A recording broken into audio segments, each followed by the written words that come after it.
So, let me say very clearly, trade unionists support peace, not war. Trade unionists want Russia out of Ukraine. We want an end to the destruction of lives, an end to the fear, an end to the invasion. It's that simple. The European Union has indeed got power, and Luca will probably touch on the fourth package announced today. They must do everything, but so too the governments of the world. Every government must stand up in solidarity with Ukraine. The people of Ukraine, our brothers and sisters, are living in fear. They are seeing loved ones lose their lives. They are desperate for supplies in many, many areas of the country.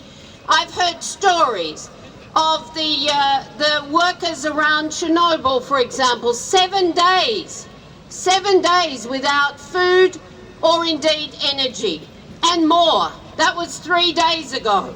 So we know that the fear, the desperation, it's there right across the country. Russia must leave Ukraine. We must see a comprehensive peace settlement, and it must be one that puts people at the heart. But the impact is not just there. That's tragic. But look at the refugees who are fleeing for their very lives, for a chance to actually bring their families to safety. Well, we have a message for them. Refugees are welcome. They're welcome in our countries. They're welcome in our unions. Many of our unions are providing safe refuge. And I don't know about you, but it brings me to tears to see those people going to the borders, to the stations, saying how many people they'll take into their own homes. This is a time for solidarity like we've never seen before.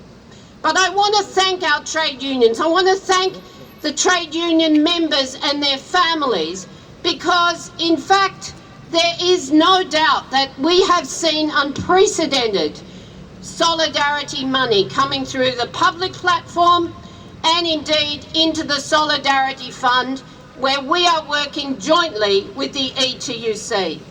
There's no doubt that we need that money to keep on coming.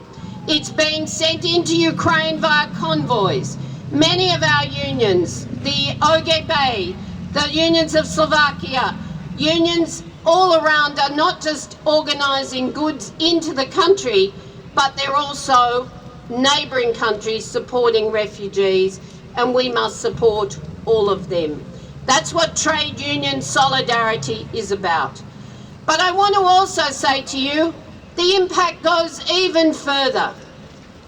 Even as we stand, not just with the people of Ukraine, although they're our first priority, we also shout out in solidarity to those very brave Russian men and women going to the streets to oppose the war.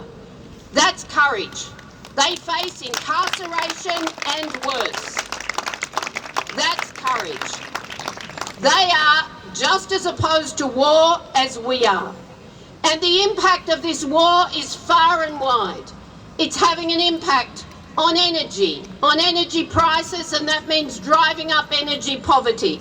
It's having an impact on commodity prices, and that means driving up prices all around the world for maize, for cabbage, for onions, for potatoes, the things that people live on, working people as staples. The war must end.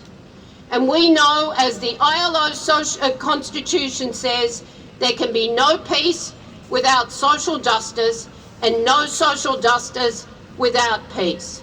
So I'm proud of all of you. I'm proud of all the actions going on around the world today, the ones that went on last week and the ones that occur this weekend and beyond.